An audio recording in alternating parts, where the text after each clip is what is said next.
생생하게 상생하며 YTN 라디오 생생경제.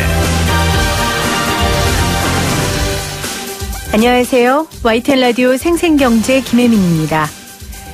인터넷 직거래 사이트에서 좋은 분유를 싸게 팔았습니다. 엄마들은 좋은 분유를 조금이라도 싸게 사려고 주문했지만 사기였습니다. 피해자는 파악된 사람만 450명, 1,000만 원어치 분유를 산 피해자도 있었습니다. 판매자는 자신도 아이 엄마라며 처음에는 분유를 보내줬지만 돈을 받고 연락을 끊었습니다. 드디어 스쿨존 내 과속 단속 카메라 설치를 의무화하는 민식이법과 하준이법이 통과됐습니다. 민식군의 아버지는 법안 통과가 선한 영향력을 발휘해 앞으로 다치거나 사망하는 아이들이 없었으면 한다는 소감을 전했는데요. 엄마 아빠의 이름은 사기칠 때가 아니라 이럴 때 쓰는 겁니다. 내 아이 잃은 아픔으로 끝내지 않고 다른 아이들을 살리는 귀한 일에 나서는 존재, 그게 바로 엄마, 아빠입니다. 2019년 12월 10일 YTN 라디오 생생경제 지금 시작합니다.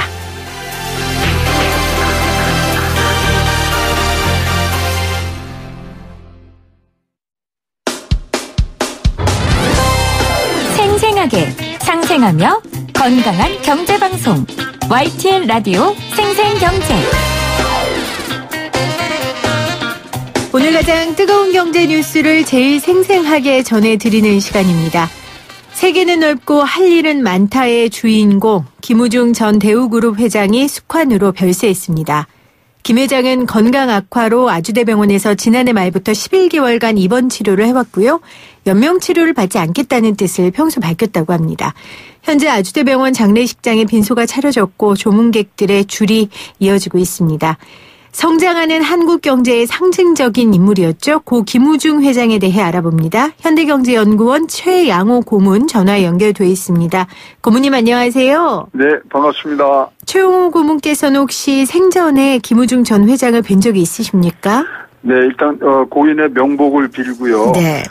김우중 회장님이 제 결혼식 때 꽃을 보내주셨어요. 네. 네, 그리고 저희 외삼촌하고 또 굉장히 친한 친구분이 되시다 보니까 삼촌 따라서 몇 번 뵌 적이 있고요. 아, 네네. 저한테는 굉장히 재미난 얘기를 한번 해주시더라고요. 자, 이 김우중 고인께서 자기는 특별한 기술을 갖고 있다. 나는 와이셔츠로 철강을 만드는 그런 기업인이다. 이렇게 말씀하시더라고요. 와이셔츠로 철강을 만드는 기업인이다. 네, 그러니까 와이셔츠를 수출해서 그 대금으로 철강을 사갖고 오신다는 말씀이었어요. 아, 네. 그래서 나는 세상에서 없는 기술을 갖고 있다. 이렇게 말씀하시는데 그 목소리가 오늘 다시 귀에 울리면서 네. 진짜 실패를 두려워하지 않고 먼저 도전하시던 그런 회장님 모습이 떠오릅니다. 그러게요. 명복을 빌어주시면서 우리 고모님과의 인터뷰를 시작을 했는데 김우중 전 회장은 저에게는 세계는 넓고 할 일이 많다라는 그 책으로 기억되는 경영인이에요. 정말 많은 젊은이들에게 도전과 그런 격려를 줬던 책인데요. 정말 신화를 쓴 인물 아니겠습니까? 그렇죠. 말씀하신 책 자체도 지금 기네스북에 올라가 있죠. 네. 최단기 밀리언셀러가 됐고요. 이제 신화라 그런다면 하여튼 그러니까 한국 최초로 석유 제품을 직수출한 게 1961년인데 네. 1호 기록이 굉장히 많으세요. 해외 지사 호주 시드니에 연 게 1969년 그것도 최초고요. 1975년 최초에 종합상사된 것도 최초고 그 다음에 아프리카 진출도 최초로 하십니다. 그때 다 우리랑 국교가 미수교국들한테 먼저 가시고요. 그리고 특별한 게 또 하나 있죠. 지금 북한하고 우리가 굉장히 경제 교류를 많이 하고 싶어 하는데 네. 북한과 경제 교류를 최초로 하신 분이 김우중 회장이십니다. 아, 그렇습니까? 아니에요. 그래갖고 1980년도 초에요.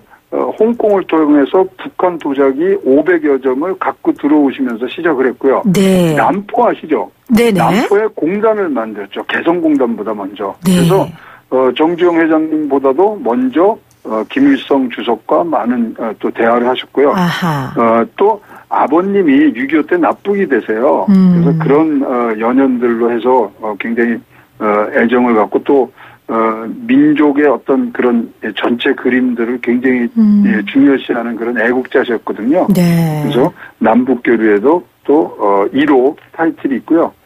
또 굉장히 또 우리가 입에 회자될 수 있는 재미난 얘기는 트럼프를 살려주신 분이에요. 무슨 뜻입니까? 트럼프가 이제 미국에서 이제 굉장히 많은 부동산 개발을 하다 파산을 합니다. 네. 파산을 하고서 이제 자산 동결까지 돼 있는 상태에서 이제 김우중 회장하고 이제 만난 상태에서 뉴욕에다 그러면 트럼프 타워를 하나 지읍시다. 그래서 그 트럼프 타워 지금 맨해튼에서 가장 비싸다는 그 아파트를 짓기 시작하거든요. 그렇군요. 그때 대우 건설이 그거를 짓기 시작합니다. 네. 그러고서 트럼프가 돈을 벌죠. 그걸로. 그때 굉장히 한 400억 정도를 법니다. 그걸로 다시 재기한 분이 지금 현재 미국 대통령이십니다. 아, 그렇군요. 네, 한국에도 오셔갖고, 98년도, 99년도 제 기억으로는 그런데 그때 2번 방문을 하셨었어요. 그래서 그때, 김우중 회장의 부인 되시는 분하고 골프도 치시고, 대우 조선도 가보시고, 군산공장도 가보시고, 네. 그래갖고 우리나라도 트럼프 월드라는 그 아파트가 몇 개 있잖아요. 네네. 그때 다 서로 이렇게 이런 식으로 우리가 사업을 같이 하자 해서 만들어진 게 우리나라 7군데 있는 네. 트럼프 월드 타워의 아파트의 시작입니다.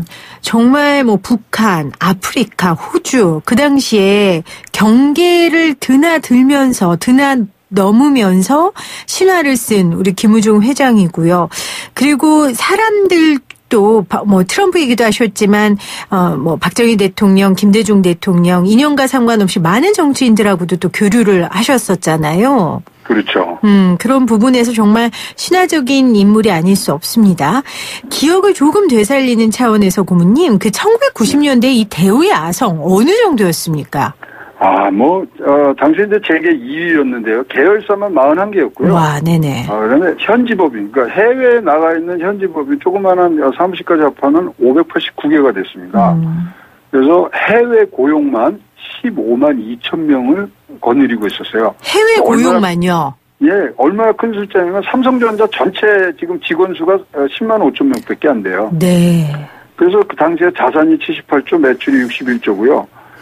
당시에 재미난 얘기는 이럽니다. 이제 그 당시에도 이제 비행기 사고가 자주 났는데요. 비행기 사고 날 때 가장 먼저 반응을 한 게 대우그룹입니다. 네. 어느 비행기든지 대우맨들이 타고 있었다 이거죠. 아, 그렇네요. 그래서 진짜 세계를 진짜 넓게 세계 시장을 가장 효과적으로 활용한 글로벌 경영자로서 세계 경영이라는 그 화두로 전 세계를 호령했던 분이라고 생각이 듭니다. 호령이라는 표현이 정말 딱 맞네요. 네. 고모님 말씀하신 것처럼 해외에 나가 있는 직원만 해도 15만 명이 넘었고 해체 직전인 1998년도에 대우의 수출액이 186억 달러였다고 하더라고요. 당시 한국 총 수출액이 1323억 달러니까 한 14% 차지한 거죠. 네. 정말. 근데 거기가 네네. 그 회사 대우그룹의 사가가 있는데 그거 잠깐 소개해드릴게요. 네네. 대우주 해와 달이 번갈아 뜨는 육대양 5대주는 우리의 일터다. 온누리 내 집 삼아 세계로 뻗자. 이게 대우그룹의 사가입니다. 그러니까 세계 경영하고 싶은 그거를 진짜 실현을 하시고 꿈꿔왔고 도전을 해서 성취를 해내신 분이라고 생각을 합니다. 온누리 내 집 삼아 정말로 이 사가를 현실로 실현한 분인데 그런데 이 대우의 신화가 깨졌단 말이에요. 역시 IMF 그렇죠. 때문일까요? 그때 이제 양쪽에 지금 주장이 반박하는 내용들이 좀 다른데 결국은 제가 판단하기엔 이제 수출금융 지원이 잘 안 됐고요. 당시에 이제 그 당시만 딱 잘라서 보면 대우전자 매각이 실패를 갔고요. 그다음에 대우 자동차하고 GM과의 그 합병 것이 이제 좀 불발이 되는 형태로 가면서 또 거기다 쌍용차의 인수까지 떠맞는 그러한 상태가 됐는데요. 네. 사실 이제 김우중 회장님이 세계 경영의 포커스는 자동차다 이런 생각을 굉장히 굳게 갖고 계셨어요. 그래서 좀 무리한 확장을 한 것은 우리들도 알 수 있고요. 당시 기억나시겠지만 개도국 그다음에 동유럽에다가 공장들 세우고 거기에 다 본사들 법인들 세워서 하셨거든요. 네. 그래서 당시에 좀 과욕이라기보다도 시대를 읽는 눈이 너무 빠르셨던 거 아닌가 하는 그런 생각이 있는데요. 이거는 완전 뭐 정치권하고 그다음에 뭐 재계 그다음에 뭐 이 당시에 공무원들 사이에 논쟁이 많은 좀 토픽이라서 네. 뭐 과와 오를 항상 네. 우리가 같이 균형 있게 봐야 될 것 같습니다. 그렇죠. 과와 오를 균형 있게 봐야 하고 또 시간이 조금 더 지나면 과가 더 많았는지 오가 더 많았는지 또 이런 것들을 우리가 살펴볼 수 있을 것 같은데 무리한 확장이라기보다는 시대를 너무 앞서갔다라고 일단 고모님께서는 평가를 해 주셨어요. 네. 그렇게 공중분해된 대우지만 사실 지금도 그 명맥이 있는 기업들이 여전히 있지 않습니까? 그렇죠. 뭐 대우건설, 위니아 대우, 그다음에 대우 조선해양, 미래에셋 대우, 그다음에 포스코 인터내셔널도 그 대우 그 주 대우가 바뀌어서 포스코 인터내셔널이 됐고요. 현재 그 명맥을 잇는 그런 기관으로서는 GYBM 글로벌 영 비즈니스 매니저 베트남에 그 학교가 있죠. 네. 그래서 지금 젊은 이 청년들을 교육시켜서 동남아에 좀 내보고 있는 교육기관인데요. 거기야말로 대우의 DNA가 제일 많이 살아있는 그런 곳이라고 알고 있습니다. 어떤 의미에서 DNA가 가장 많이 살아있다고 말할 수 있을까요? 거기서는 이 김우중 회장께서 얘기하던 개척하는 기업가 정신을 가리키고요. 불굴의 의지로 판을 흔들고 세상을 뒤엎는다. 이런 생각을 가지고 남이 가지 않은 곳에 네. 먼저 빨리 가는, 멀리 가는 그런 교육을 시켜서 지금 동남아시아로 지금 내보내고 있는 그런 교육기관입니다. 뭐 아까 말씀하신 그 세계는 넓고 할 일은 많다에도 책에도 나옵니다. 실패를 두려워하지 마라. 물론 개척자는 외롭다. 그러나 여러분의 미래는 여러분 스스로 개척해야 된다. 네. 그것이 인생이다. 이거를 가리키는 곳이 GYBM 베트남에 있는 교육기관입니다. 실제 김우중 전 회장이 그 새로운 도약을 베트남에서 찾고자 굉장히 노력했고 그룹 해체 이후에 대부분의 시간을 베트남에서 보내기도 했잖아요. 그 베트남에서 네. 이 GYBM 이 사업에 굉장히 주력하셨던 건가요? 그렇죠. 그리고 베트남의 나라 자체에 대해서 굉장히 매력을 갖고 그렇죠. 계셨어요. 네.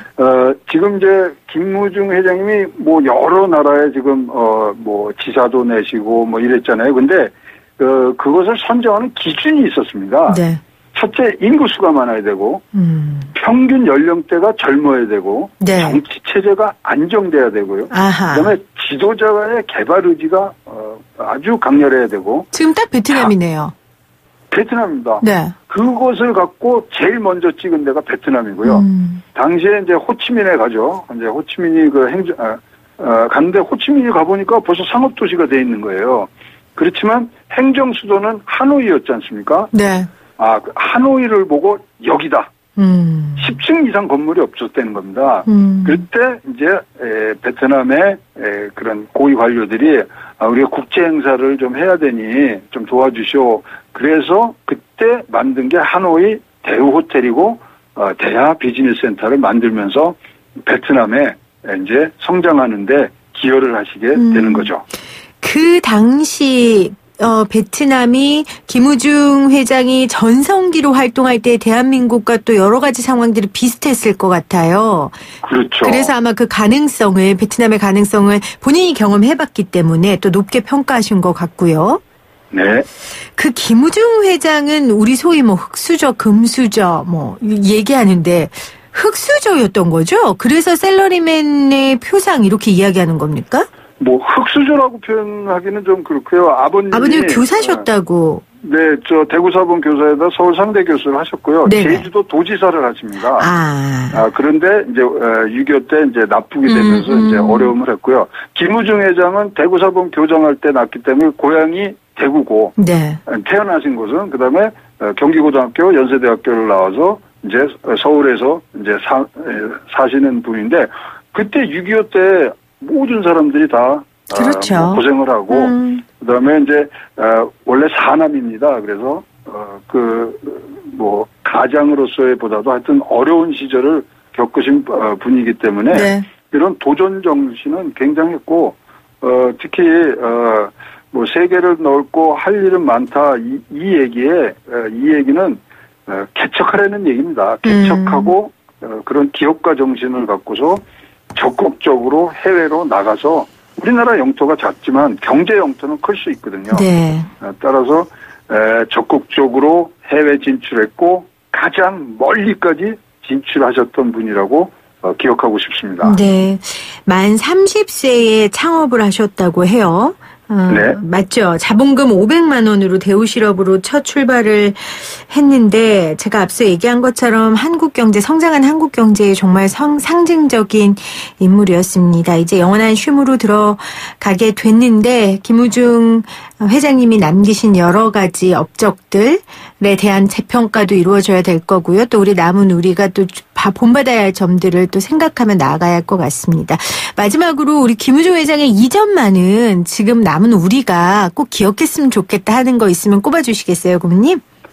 세계 시장을 가장 효과적으로 활용한 글로벌 경영자라고 칭하고 싶고요. 네. 해외에서 우리가 돈을 벌 수 있다는 것을 처음으로 실증했었던 분이기 때문에 우리가 실패를 두려워하지 말고 도전해서 진짜 우리나라가 좁은 땅덩어리 하지만 우리의 경제 영토는 더 넓힐 수 있는 그런 교훈은 우리 가슴속에 새겨놔야 된다고 생각을 합니다. 네, 고맙습니다. 지금까지 네. 현대경제연구원 최양호 고문이었습니다.